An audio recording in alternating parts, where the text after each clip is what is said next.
सीमा प्रहरी कल्याण समिति के द्वारा सीआरपीएफ की 13वीं बटालियन के शहीद अर्जुन सिंह की वीरांगना रामवती देवी का सम्मान समारोह होटल उदय विलास में आयोजित किया गया। कार्यक्रम में बतौर मुख्य अतिथि भाजपा नेता उदय सिंह सिंसिनवार मौजूद रहे, तो वहीं विशिष्ट अतिथि के रूप में CRPF Ajmer headquarter commander Vijay Singh, inspector Ram खिलाड़ी, रिटायर्ड कैप्टन मिट्ठन सिंह, सेवानिवृत्त आरएएस अधिकारी अमर सिंह, भाजपा प्रदेश मंत्री महेंद्र सिंह जाटव मौजूद रहे। कार्यक्रम में अतिथियों द्वारा शहीद अर्जुन सिंह की वीरांगना को सीआरपीएफ मुख्यालय द्वारा जारी सम्मान पत्र प्रदान कर सम्मानित किया गया। सम्मान प्राप्त कर वीरांगना रामवती देवी भाव विभोर हो गईं। सीमा प्रहरी कल्याण संस्था के अध्यक्ष deputy commandant BSF Omveer Singh ने बताया कि शहीद अर्जुन सिंह सीआरपीएफ की 13वीं बटालियन में जांबाज सैनिक थे, जो कि मणिपुर में तैनात थे। मणिपुर में नागा विद्रोही आतंकवादी संगठन द्वारा घात लगाकर हमला करने पर विद्रोहियों के हमले का उन्होंने बहादुरी से सामना किया और इसी दौरान वो वीर गति को प्राप्त हो गए। आज करीब 55 साल बाद केंद्र सरकार व विभाग द्वारा शहीद अर्जुन सिंह की शहादत को सम्मान प्रदान किया गया है। इस मौके पर चिकसाना मंडल अध्यक्ष गोविंद सिंह, पूर्व मंडल अध्यक्ष पुखराज सिंह, सरपंच हंसराज सिंह, पार्षद रामवीर सिंह, संस्था के सचिव आशाराम, संरक्षक हरि सिंह, त्रिलोकी शर्मा, शेर सिंह, श्यामवीर सिंह, राधेश्याम, अतर सिंह, रामबाबू, अजमत सिंह, जगन्नाथ शर्मा, राम खिलाड़ी सिंह, विक्रम सिंह, रामबाबू सिंह सहित अनेक गणमान्य नागरिक मौजूद रहे। आज हम लोग इस समारोह में जो शिरकत कर रहे हैं, ये श्री शहीद अर्जुन सिंह जी के लिए है, जो पैरा मिलिट्री फोर्सेस में अर्ध सैनिक बलों में जो परिपाटी नहीं थी कि किसी इस तरह की वीरांगना को कुछ दिया जाए। और ये जो मेरे बड़े भाई साहब ने बताया कि भाई 1917 में ही शुरू हुआ है, उससे पहले कोई इस तरह का आयोजन नहीं था, इस तरह का कोई प्रावधान नहीं था। तो सबसे पहले तो मैं अपने आदरणीय माननीय मोदी जी को धन्यवाद करूंगा कि उन्होंने आगे हमारी पैरामिलिट्री फोर्सेस को, और पहले से ही जो हमारी दूसरी और अलग तरह की जो आर्मी नेवी है, उनके लिए जो सालों से जुटाया है। मैंने सुना था एक बार जब 1962 में युद्ध हुआ था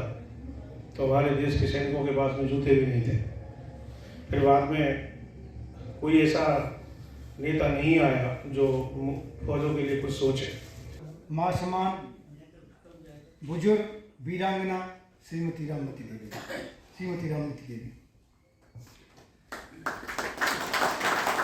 आज का ये सम्मान समारोह, जैसा कि आप जानते हैं, हमारे अमर शहीद अर्जुन सिंह जी जो सीआरपीएफ 13 सीआरपीएफ में थे, और वो 12/7/1967 को मणिपुर में नागालैंड विद्रोहियों के साथ लोहा लेते हुए उनसे साहस बहादुरी के साथ लड़ते हुए वीर गति को प्राप्त हुए। उसी क्रम में, जैसा कि आप जानते हैं, उस समय कोई ऐसा सीआरपी बीएसएफ या अर्धसैनिक बलों को सम्मान समारोह या शहीद का दर्जा नहीं दिया जाता था। उसमें अभी 2017 में भारत सरकार द्वारा जितने भी सीआरपी बीएसएफ के, आईटीबीपी के या जो अर्धसैनिक बल बोलते हैं, उनके जो पुराने शहीद हुए थे या अब शहीद हो रहे हैं, उनको एक ऑपरेशन कैजुअलिटी सर्टिफिकेट देकर सम्मानित किया जा रहा है, और उनको सारी सुविधाएं जो आर्मी, सीआर और उन दूसरे बलों को मिलती हैं वो भी दी जा रही हैं। तो आज का ये सम्मान समारोह उसी उपलक्ष्य में हम यहाँ आयोजन कर रहे हैं। मैं इससे थोड़ा सा अपनी संस्था के बारे में बता दूं कि हमारी ये सीमा प्रहरी कल्याण संस्था निःशुल्क और निस्वार्थ रूप से जितने भी हमारे अर्धसैनिक बलों के कार्मिक, विधवाएं, वीरांगनाएं, शहीद परिवार हैं, उनके लिए काम कर रही है। इसका हमने पंजीकरण, क्योंकि यहाँ पर सैनिक कल्याण बोर्ड तो है, जो कि आमतौर पर आर्मी, एयरफोर्स और नेवी की जो उनके समस्याएं होती हैं उनको वो टैकल करता है, उनको हैंडल करता है, उनकी समस्याओं को दूर करता है। लेकिन यहाँ पर किसी भी जिले में और भारत में ही नहीं है, इस तरीके का सरकार का कोई संगठन नहीं है जो सीआरपी, बीएसएफ, आईटीबीपी, सीआईएसएफ की जो परेशान है, पेंशन से संबंधित परेशानी है या और कुछ परेशानी है, उनके समाधान की कोई कार्रवाई कर सके। तो मैं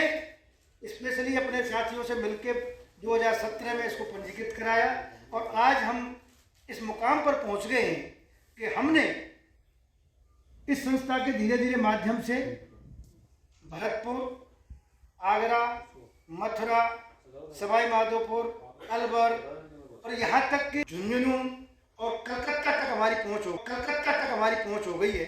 लोग अभी मुझे धीरे धीरे फ़ोन करते हैं, अपनी समस्याएं बताते हैं, मैं यहीं से उनको समाधान के लिए लिखता हूँ और काम करता हूँ।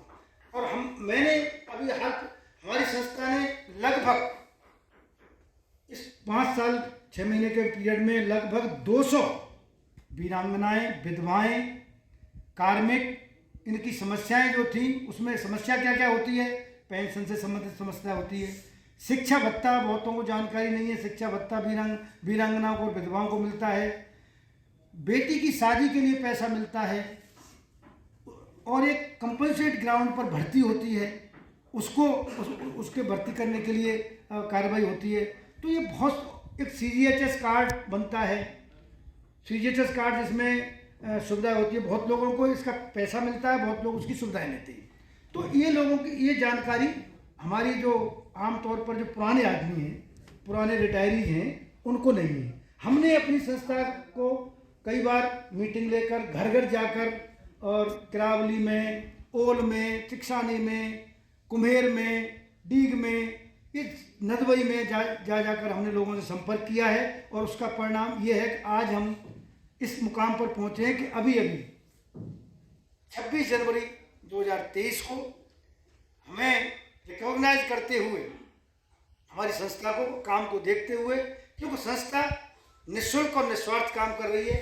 न तो किसी से कोई पैसा मांगती है और न पैसे का काम करती है, न कोई राजनीतिक मंच है। सिर्फ भलाई के लिए जो लोग हमारे पास आते हैं, संपर्क में आते जाते हैं, उनका हम काम करते हैं और पीछा करते हैं। काम जब तक नहीं होता, अभी तक इस संस्था का कोई, अभी जो शुरुआत हमने की है अभी 1-2 दिन, 1-8 महीने पहले, वो कामों के अलावा आज की स्थिति ये है कि हमारा कोई काम पेंडिंग नहीं है, स्पेशली सब काम हो रहे हैं। जय भारत माता की जय। वंदे मातरम, वंदे मातरम। शहीद अर्जुन सिंह अमर रहे, शहीद अर्जुन सिंह अमर रहे। प्रणाम करता हूँ, सम्मान करता हूँ, सलूट करता हूँ जो हमारे बीच में वीर नारी श्रीमती रामवती जी देवी, धर्मपत्नी जी शहीद अर्जुन सिंह जी, जिनके सम्मान में, उनको सम्मानित करने के लिए हम सब लोग यहाँ पर उपस्थित हुए हैं। और मैं यहाँ की भरतपुर की वीर धरा को भी नमन करता हूँ तथा नमन करता हूँ उन माता पिता को जिन्होंने अर्जुन सिंह जैसे